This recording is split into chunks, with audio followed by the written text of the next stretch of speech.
Moi kaikille! Me haluttiin tulla kertomaan meidän uudesta koulutuskokonaisuudesta Hyvinvoinnin mahdollistaja 30 opintopisteen koulutus. Joo. Mä olen Marja Oinonen ja sä löydät mut wiseheart.fi-sivuilta tai Instagramista. Moi, ja mä oon Sinitefke. Mut löytää Siloisuutta Suloisuutta nettisivuilta tai myöskin Instasta. Joo.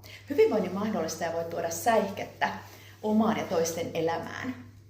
Joo, tämän koulutuksen avulla löydät iloa ja kaikki mahdolliset rentoutusmetodit. Se tuo sulle elämän sujuvuutta, sulle itsellesi ja tietenkin sun asiakkaille. Joo, sä opit ohjaamaan omaa ja muiden hyvinvointia. Joo. Tämä koulutus perustuu kokemuksellisuuteen.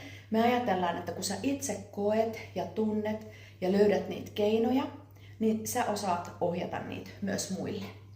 Kyllä. Koulutuksen avulla me perehdytään keho-mieliyhteyteen, me saadaan tietoa, taitoa ja teoriaa. Sä opit luomaan ja ohjaamaan erilaisia hyvinvoinnin palvelutuotteita. Ja tämä koulutus sopii totta kai ihan kaikille eri alojen ammattilaisille. Muun muassa sosiaali-, terveys- ja kasvatusalan ammattilaisille.